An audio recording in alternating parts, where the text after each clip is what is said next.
সরকারি কর্মচারীদের বহুল প্রতীক্ষিত নবম জাতীয় পে স্কেল বাস্তবায়নে আরও কিছুটা সময় লাগছে। বাস্তবায়ন সংক্রান্ত সুপারিশ এখনো চূড়ান্ত করতে পারেনি মন্ত্রিপরিষদ সচিবের নেতৃত্বাধীন উপপর্যায়ের কমিটি। ফলে নতুন পে স্কেলের গেজেট প্রকাশও পিছিয়ে যাচ্ছে।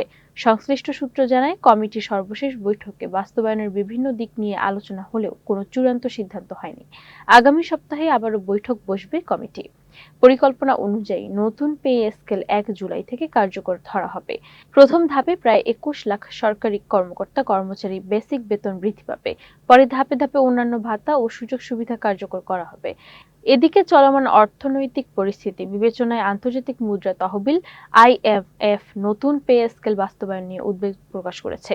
তাদের মতে পর্যাপ্ত আর্থিক প্রস্তুতি ছাড়া এ বাস্তবায়ন করলে মূল্যস্ফীতির উপর অতিরিক্ত চাপ সৃষ্টি হতে পারে। অন্যদিকে সরকার বলছে, প্রয়োজনীয় সুপারিশ পাওয়ার পরেই গেজেট প্রকাশ এবং বাস্তবায়নের পরবর্তী পদক্ষেপ নেওয়া হবে।